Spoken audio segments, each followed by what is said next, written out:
This conference will now be recorded.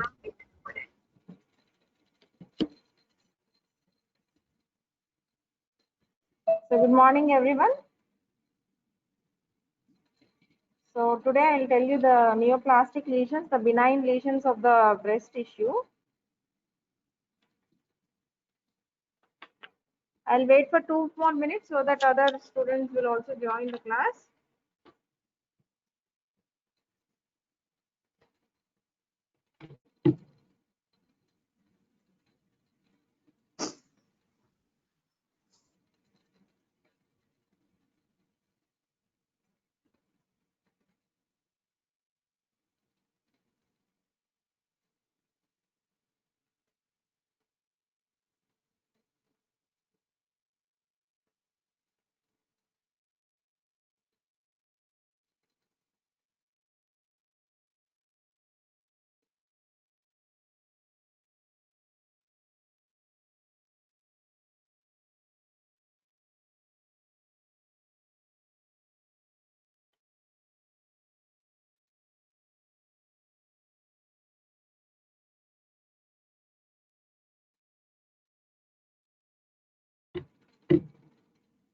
Hey,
So good morning, everyone. So I just quickly recap what I told in the previous class. Okay.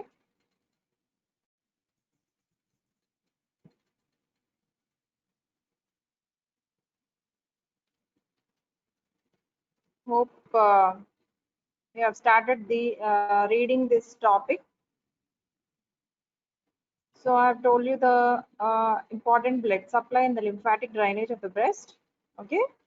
So the blood supply includes internal thoracic artery, axillary artery, lateral thoracic artery.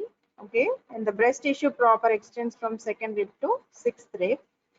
Whereas the important lymphatic drainage is most important is axillary lymph node, axillary group of lymph nodes. Okay. The other two group of lymph nodes which are affected in the carcinoma breast are supraclavicular and internal mammary. And then I have shown you what is lobe, what is lobule, what is SNS, and what is duct. Okay, so the duct, there are many lobes, like 10 lobes in the breast. Okay, and lobes, inside the lobe there are lobules, and lobules are composed of acini, and acini are lined by bilayered epithelium, that is cuboidal epithelium and outer myoepithelial layer. So that bilayered epithelium is very important. You have to remember. So it is present in benign conditions, whereas outer myoepithelial layer is absent in malignant conditions. Okay, and then ducts. So most common malignancy which we came across is ductal carcinoma, so which arises from the ducts. Okay, and lobular carcinoma also we'll see, but it's rare when compared to ductal carcinoma. So the ducts can be intra or interlobular. Okay, so those ducts will join and lead to and combine and form lactiferous ducts, and those lactiferous ducts will open up into the nipple. Okay, so these terms you have to remember. So this is a lobe, and the entire lobe, this is the entire lobe, and lobe consists of lobule, and lobule consists of acini. Okay, lobule consists of acinus. So this is the bilayered epithelium of the acinus, right? And there are three phases: active phase, lactating phase, atrophic phase. So active phase, 50:50 ratio of glands in stroma, whereas lactating means more number of glands will be present, whereas atrophic means stroma is more. So these are the pictures showing the active lactating. And then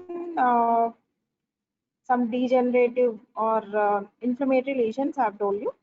And usually patients will present with pain or a mass or lump in the breast or nipple discharge. So these are the developmental disorders of the breast. So menicline remnants, axillary breast tissue, nipple inversion, and macromastia. Okay. So these are the developmental disorders, and these are the inflammatory lesions.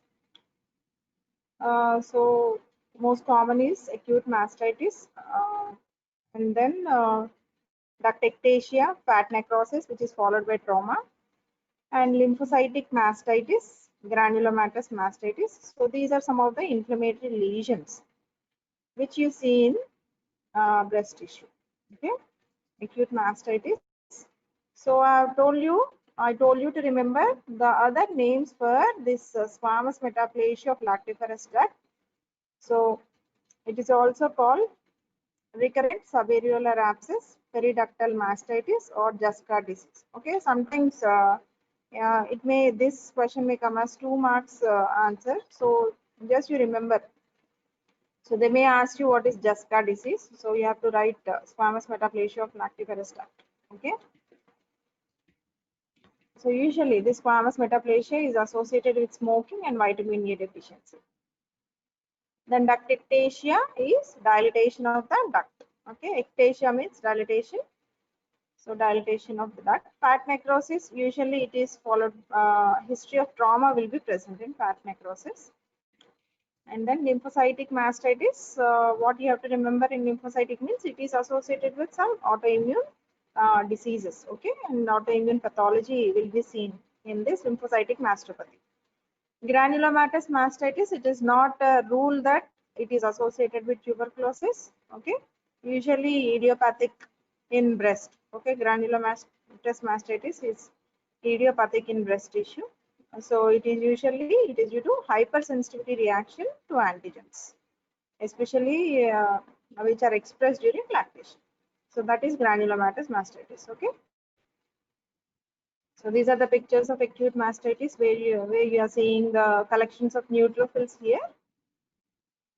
Ductectasia, where there are dilatation of ducts. Okay. And I have told you the apocrine metaplasia. Okay. So tall columnar epithelium when compared to the benign epithelium here. So here the epithelium will acquire more cytoplasm and the nucleus is enlarged, but it is benign in nature, and the cytoplasm is abundant and pink in color. Okay. And the nucleus is also enlarged, but it is benign in nature. So this is fat necrosis where you see giant cells and inflammatory cells. So that's all. Then coming to the neoplastic lesions, I'll tell you what are the benign neoplastic lesions in the breast tissue that can occur commonly. And then in the next class, I'll tell you carcinoma breast, which is very important topic for you. It will come as an essay question. So neoplastic lesions can arise from epithelial tissue or stromal tissue. Okay. And they can be benign or malignant, right? So epithelial or stromal, and they can be benign or malignant. So they are classified as benign epithelial, benign stromal, malignant epithelial, malignant stromal, and there are certain pre-malignant conditions. Okay. Again, in malignant epithelial, so based upon the origin of the malignancy, whether it is ductal carcinoma or lobular carcinoma, like that, usually we'll divide the breast carcinomas. So what is the presentation of neoplastic lesion? Most commonly it is mass. Okay. Usually the patient will present with palpable lump in the breast, and sometimes they will present with nipple discharge and also pain. But the most common presentation is palpable lump. So benign epithelial lesions, usually we'll call it as fibrocystic change of the breast. So these benign neoplastic lesions are categorized as non-proliferative breast disease and proliferative breast diseases and some atypical conditions. Okay. So which conditions will come under non-proliferative breast diseases? Means cyst, so fibrocystic change, fibrosis, and adenosis. So these are non-proliferative conditions. And what are proliferative conditions? So proliferative conditions means the epithelium is proliferating, okay, or the stroma is also proliferating. So epithelial hyperplasia may be seen here, or stromal hyperplasia may be seen. So those are proliferative conditions of the breast tissue. What are they? Hyperplasia, sclerosing adenosis, papilloma, fibroadenoma. So these are certain proliferative conditions. Okay. So we'll see in detail. So non-proliferative breast condition, usually it is called fibrocystic change of the breast. Okay. So fibrocystic change means usually the patient will present with some heaviness in the breast. Okay. So it's called lumpy bumpy breast on palpation. Okay. And in scan through the radiologist, usually they'll see dense breast with cystic change. Okay. And to the pathologist, so to us, what does we mean fibrocystic change? It means there are three changes. So one is cystic change. So you have to remember that whenever a cystic change is seen, there will be apocrine metaplasia. Means the lining cystic, the cystic cavity is lined by this metaplastic type of epithelium. Okay. So other one is fibrosis and the other one is adenosis. So these three changes together known as fibrocystic change of the breast. Okay.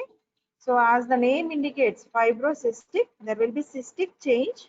Those cysts are lined by apocrine type of epithelium, and there will be fibrosis and there will be adenosis. Okay. So this is a fibrocystic change of the breast. So you are seeing some cystic cavity which is filled with dark brown color fluid. So this is cyst. This is the cyst grossly and microscopically. So can any one of you, will you describe this epithelium? Will you unmute yourself and describe this epithelium? Can anyone among 140 members? So what is this epithelium? Any one of you can answer. You unmute yourself and you can answer. What is the type of epithelium you are seeing here? There is no one to answer. You are not observing this.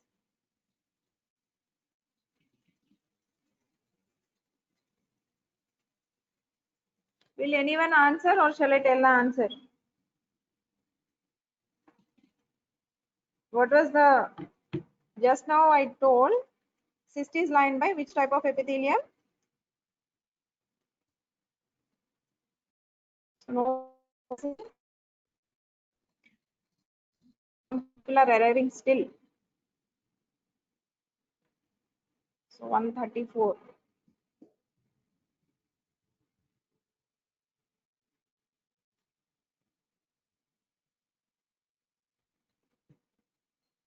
So can anyone tell what is the type of epithelium you are seeing here?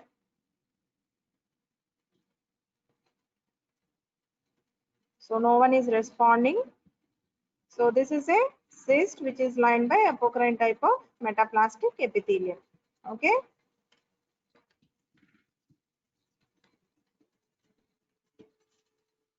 So fibrocystic change means cystic change, fibrosis and adenosis. So this is adenosis. So what is adenosis?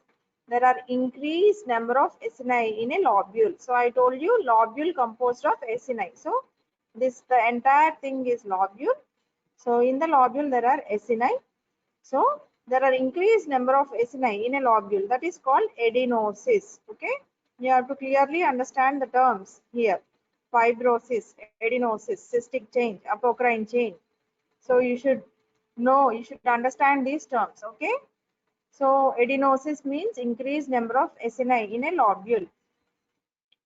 So fibrosis means increased fibrous tissue in between this acini. Okay. So here, this is the fibrocystic disease of the fibrocystic change of the breast. Okay. So fibrosis, and this is the cystic change. And if you go to hyper, you can clearly see the cysts are lined by apocrine type of epithelium. And this is the adenosis. Okay. So cystic change, fibrosis. So this is a fibrous tissue, and this is a fibrous tissue, and this is the adenosis. So these three terms together, it is called fibrocystic change, and it is a non-proliferative condition of the breast. Then coming to the proliferative breast disease. So they are characterized by proliferation of epithelial cells. There is no atypia. So proliferative breast disease without atypia. This one is okay. So here there is proliferation of epithelium, okay, but you don't see any atypia. And but there are this is associated with a slight increase in the risk of carcinoma of the breast. Okay, very small increase, very slight. Okay, but proliferative breast disease with atypia, they are certainly, with atypia means they are certainly associated with increase in the breast carcinoma. And without atypia means only very slight increase in risk. So they are detected, these lesions, proliferative breast lesions, they are detected as mammographic densities or calcifications or some incidental findings. Okay, usually they will present as lump in the breast. Okay, and sometimes they will present as calcifications. So what are the conditions which comes under this proliferative breast disease without atypia? One is epithelial hyperplasia. Okay. So epithelial hyperplasia means there are increased number of both luminal and myoepithelial. So I told you acinus is lined by bilayered epithelium. So that epithelial will undergo hyperplasia. That epithelium will undergo hyperplasia. So hyperplasia means increase in number. Hypertrophy means increase in size. Okay. Epithelial hyperplasia means epithelium is increasing in number. Okay. So increased number of both luminal and myoepithelial cell types. So they will fill the entire acinus, and even in duct also there is epithelial hyperplasia. So due to epithelial hyperplasia, the ducts and lobules will get distended and they are entirely get filled up with this epithelium.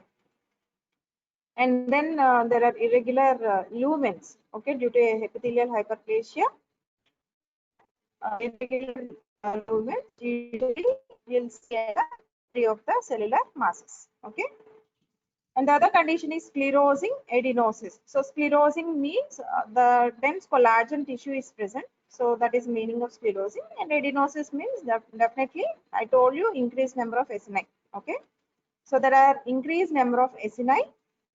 Okay.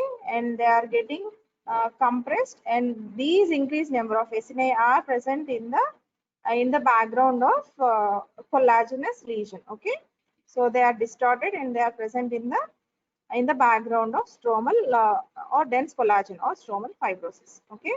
And due to fibrosis, usually the lumen of the ducts will get compressed. The lumen of the ducts will get compressed. So epithelial hyperplasia, sclerosing adenosis. So these are the conditions which come under proliferative breast disease without atypia. Okay. So this is a ductal hyperplasia. Okay.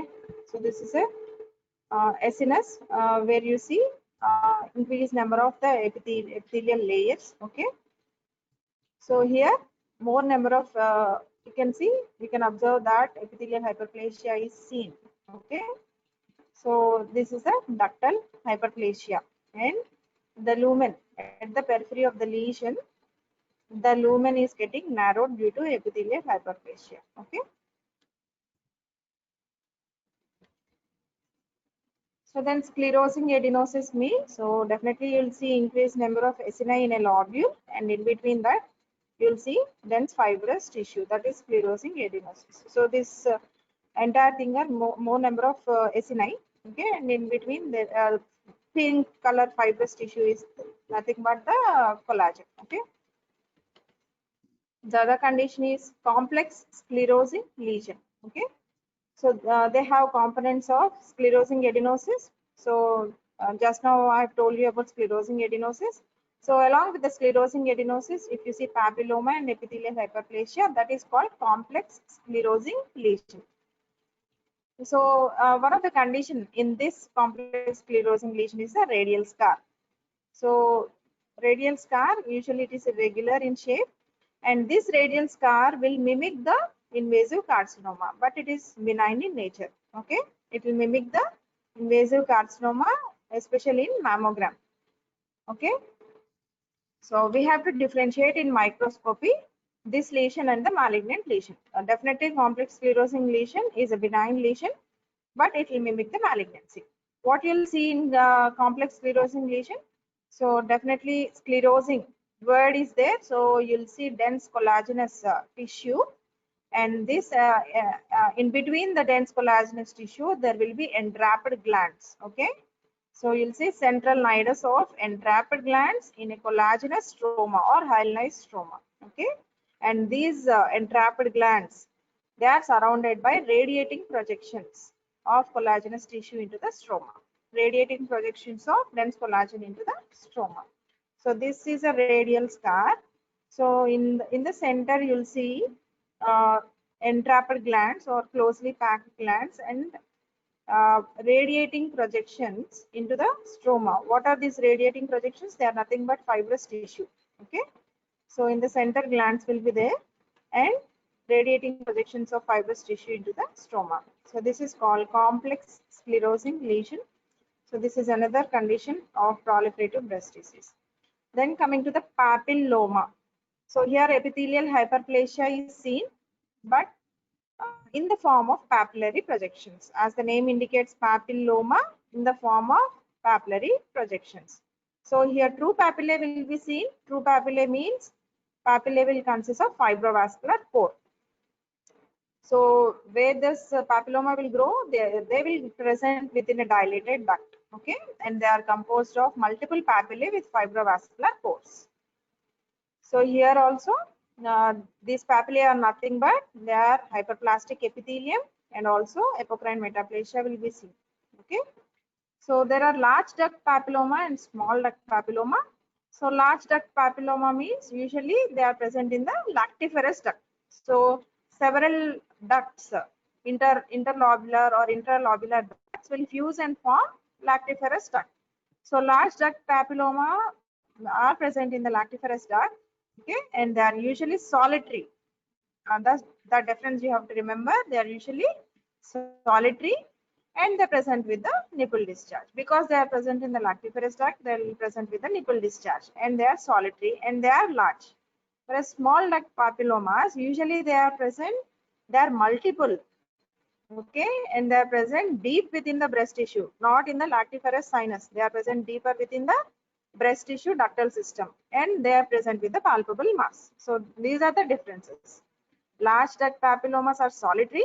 Small duct papillomas are multiple. Large duct papilloma are present in the lactiferous sinus. Small papilloma usually the ducts in the breast.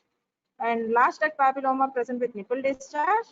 Small duct papilloma present with the mass, palpable mass. Okay, so those are the differences. So this is a papilloma. So this is a dilated duct, and within the dilated duct, these are the papillary projections. So these papillary projections are lined by hyperplastic epithelium. So if you go under hyper, you can see the fibrovascular core and the papillae, and these papillae are lined by hyperplastic epithelium. Okay, so this is an intraductal papilloma. So this is a hyper view of that papillary projections. So these are papillae. Okay. So these are all papillary structures, and these papillary structures are lined by hyperplastic epithelium. And this is the fibrovascular core. So they are the true papillae. They have fibrovascular core.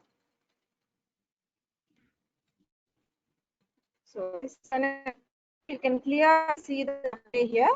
So it's like papillary carcinoma of thyroid. It's like papillary carcinoma of thyroid. See, they are true papillae with the fibrovascular core and lined by hyperplastic epithelium. Okay.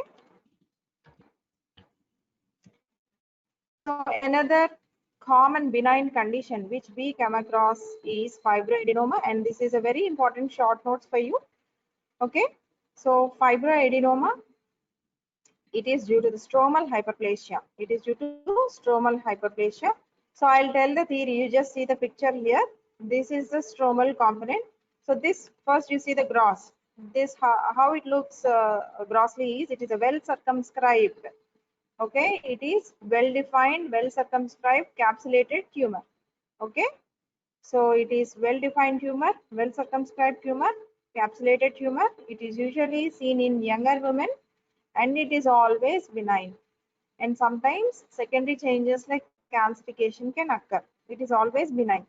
So this condition is due to stromal hyperplasia. Okay, so these are the ducts, and this is the stroma. Okay, what happens in fibroadenoma? There is stromal hyperplasia, and this stromal hyperplasia will compress the ducts into slit-like spaces. See, how are the ducts here? They are narrowed. In some of the ducts, even the lumen is not seen. Okay, these are the ducts. So why the ducts are compressed here? Due to stromal hyperplasia. Okay, due to stromal hyperplasia, the ducts are compressed here. So the ducts are compressed into slit-like spaces. This type of, so microscopically, fibroadenoma is of two types: intracanalicular type and pericanalicular type. This is a very important short notes for you. Please you focus on this. Okay. So fibroadenoma is of two types: intracanalicular and pericanalicular. Intracanalicular means the ducts are compressed into slit-like spaces by the surrounding stroma, whereas pericanalicular means few patent ducts are seen. Okay, pericanalicular means patent ducts are seen, means the lumen is present. They are not compressed. Okay, patent ducts are seen, but these ducts are surrounded by stromal tissue. Okay, so like that, there are histologically two types of fibroadenoma. One is intracanalicular, the other one is pericanalicular. Okay, So basically fibroadenoma is due to stromal hyperplasia. It is not epithelial hyperplasia. Please do remember, it is due to stromal. Till now what I have told until the last slide, so those are the epithelial hyperplastic conditions. Now this is the stromal hyperplasia. Okay, so intraductal and intracanalicular and pericanalicular. So histologically, you will in practical also you'll have one class about this fibroadenoma. So this is how the fibroadenoma looks. So this is all the stroma, and some dark pink color or blue color things you are seeing. No, they are nothing but the ducts which are compressed into slit-like spaces. Okay, so that is intracanalicular type. If you see some patent ducts, that is the pericanalicular type. Okay, so this is a well circumscribed, well encapsulated lesion. Okay, grossly also on cut surface you'll see uh, homogeneously gray white areas with slit-like spaces. You will see slit-like spaces grossly also. Okay, so that's about fibroadenoma. And then coming to Phyllodes tumor, this is another condition of stromal hyperplasia. So it is called Phyllodes tumor. It is also called cystosarcoma phyllodes. So depending upon the mitotic activity and the pleomorphism, this Phyllodes tumor is divided into benign, borderline, and malignant. Okay. So sometimes it looks like giant fibroadenoma. It looks like giant fibroadenoma. So now I told you fibroadenoma, right? It is due to stromal overgrowth. Even Phyllodes tumor also, it is due to stromal overgrowth. But when compared to fibroadenoma, still more amount of stromal overgrowth will be seen in Phyllodes tumor when compared to the fibroadenoma. So it looks like giant fibroadenoma. Okay, and Phyllodes tumor is categorized into benign, borderline, and malignant based on what? Based on cellularity, mitotic rate, nuclear pleomorphism, stromal overgrowth, and infiltrative borders. Okay, so they are divided into benign, borderline, and malignant based on mitotic rate, nuclear pleomorphism, cellularity. Okay, and you have to differentiate between the fibroadenoma and Phyllodes tumor, again based on the stromal overgrowth and based on the infiltrative borders. I'll show the picture of the Phyllodes tumor. You just compare with the fibroadenoma, what I've shown you previously. So this is a Phyllodes tumor. So why the term Phyllodes means leaf-like projections. Okay, Phyllodes means leaf-like projections. The stroma is undergoing hyperplasia such that, so this is the duct. Okay, so this is the duct lined by cuboidal epithelium, and this is the entire thing is stroma. So it is undergoing hyperplasia, and it is giving the shape of a leaf-like projections. Okay, so this bulbous projections should be there in Phyllodes tumor.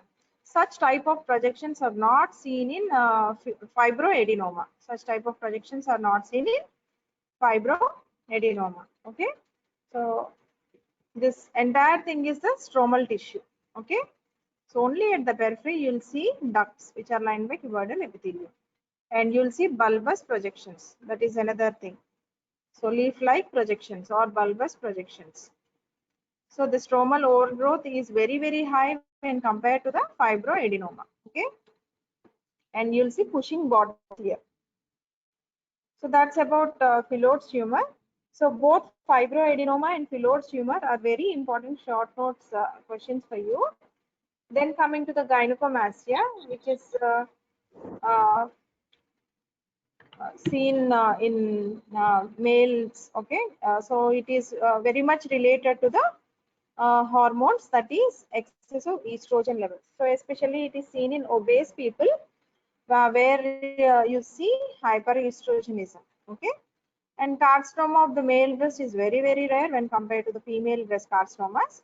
Most commonly we come across gynecomastia. So this gynecomastia is related to the hyperestrogenism. So how it presents? It presents like mass, okay, which is button-like, and it is subareolar, okay, and it may be unilateral presentation or bilateral presentation, okay. So it presents as button-like mass in the subareolar region. It may be unilateral or bilateral. And microscopically, histologically, what you'll see? So that in that mass, there is increased collagenous tissue, and there is associated with epithelial hyperplasia of the ducts. Okay, so you'll see ducts. Those ducts are lined by hyperplastic epithelium, and the ducts are surrounded by collagenous tissue. Okay, that's what you see in microscopically. Okay, epithelium, I mean ducts, there are ducts, and those ducts are lined by hyperplastic epithelium, and they are surrounded by collagenous tissue. Okay, and some inflammatory cells will be present. So that is the microscopical presentation of gynecomastia.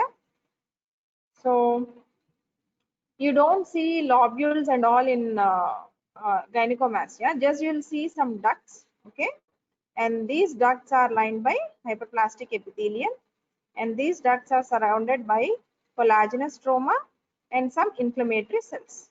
Okay, but there won't be any lobule formation here, only few ducts will be seen, right? So this is gynecomastia. So this is also sometimes they will ask you, but most important topic in today's class is the about fibroadenoma and Phyllodes tumor. Okay, so this is a duct which is lined by cuboidal epithelium, and this is the acinus which has bilayered epithelium. Okay, so this is a ductal hyperplasia. This is ductal hyperplasia.